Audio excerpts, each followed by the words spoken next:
নমস্কার বন্ধুরা, আমি একটা রেসিপি নিয়ে এসেছি। আপনারা পটল তো অনেকে অনেক রকমভাবে খান। আজকে আমি আর একটা নতুনভাবে পটলটা বানাচ্ছি। আমার পটলের তরকারিটা করতে কী কী লাগছে এই যে এটা পটল, একটু সয়াবিনকে ছোটো ছোটো করে কেটে জলে ভিজিয়ে দিয়েছি, আলু, কুচো আলু, টমেটো, আর মশলার মধ্যে লাগছে হলুদ, আদা জিরে বাটা, শুকনো লঙ্কা ফোড়ন দেবো, চিনি, নুন, ধনে গুঁড়ো, গরম মশলা, লঙ্কা গুঁড়ো, হিং, আর পরিমাণ মতো জল আর তেলটা এর মধ্যে নিয়ে নিয়েছি। ঠিক আছে, আচ্ছা প্রথমে আমাকে করতে হবে কি, পটলটাকে এরম করে কাটতে হবে, দুটো কেটে নিতে হবে। কেটে নিয়ে এবারে চামচের সাহায্যে পটলের যে দানাগুলো আছে সেই দানাটাকে বার করতে হবে।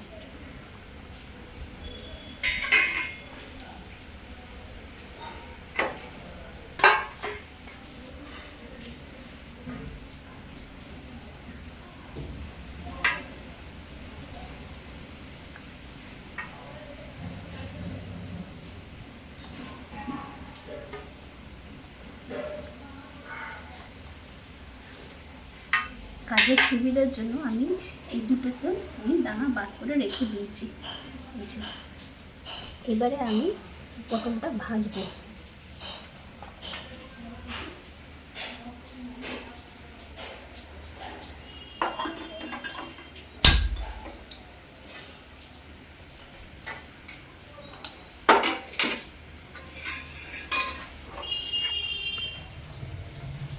পটলের প্রেশারের মধ্যে আমি তেল দিয়ে রেখে দিয়েছি, যাতে সুবিধা হয়।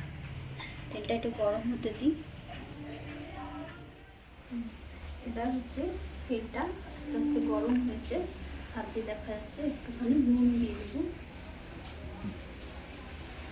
একটু হলুদ দিয়ে দেবো।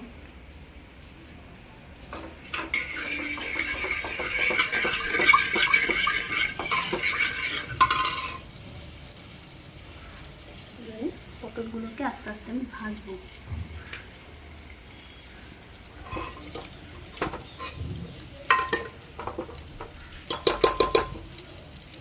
পটলটা ভাজা হোক।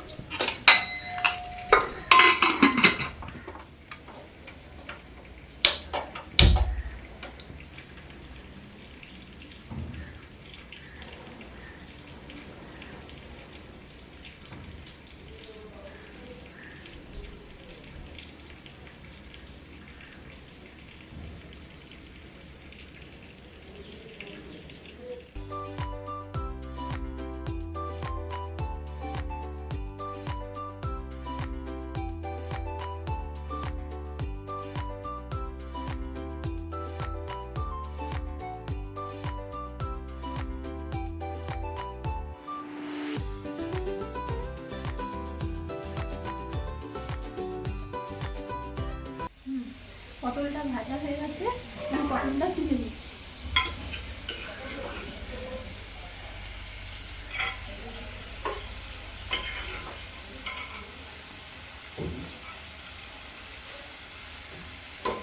এবারে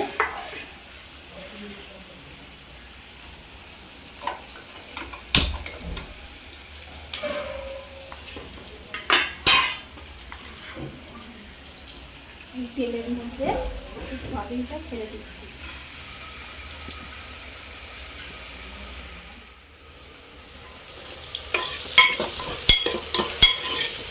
সয়াবিনটা একটু তেলের মধ্যে নাড়াবো।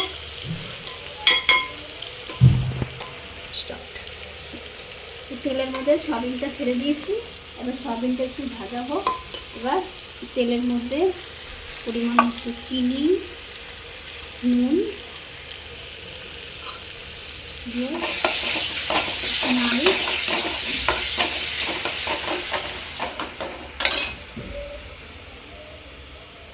তারপরে যে মশলাগুলো রেখেছিলাম সেই মশলাগুলো দিয়ে দিচ্ছি।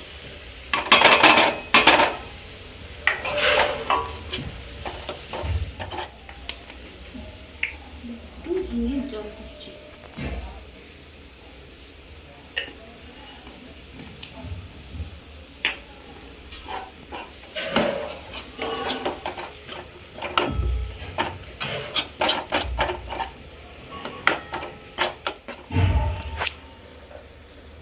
এটা এর মধ্যে আলুগুলো ছেড়ে দিচ্ছে।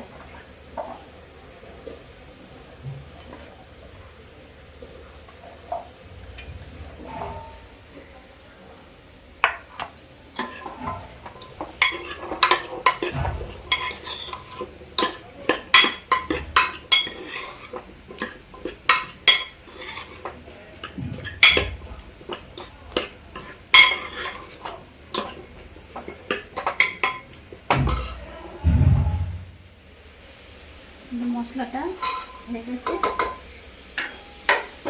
গাছে এসছে এই মশলাটা।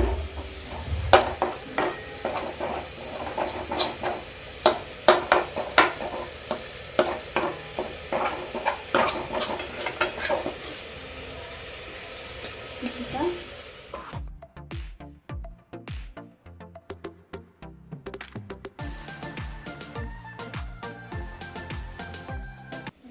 ভাজা ভাজা হয়ে গেছে, তেল ছেড়ে গেছে, পটল আলু থেকে তেল ছেড়ে গেছে। এবার একটুখানি জল দিয়ে দিচ্ছি, অল্প জল দিতে হবে সেদ্ধ হওয়ার জন্য।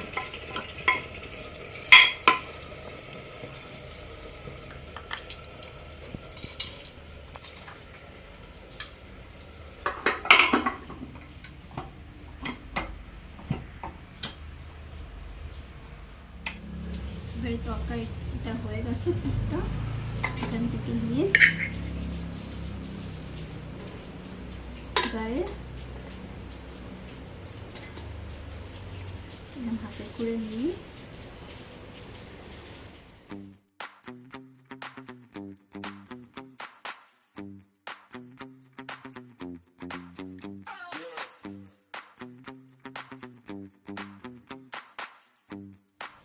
ধরে এবারে এটা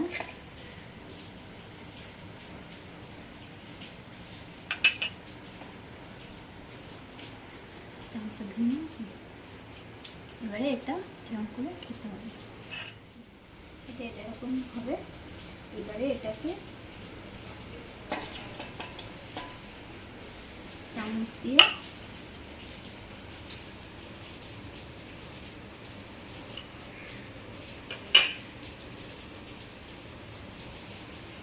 ভিতর পর্যন্ত পুরো ফুল আছে,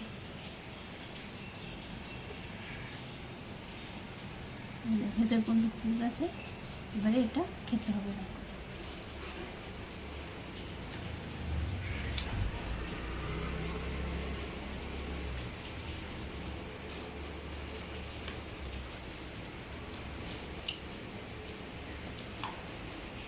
এত সুন্দর খেতে হয়েছে, নিরামিষ রান্না, এতদূর খেয়ে সবারই ভালো লাগছে।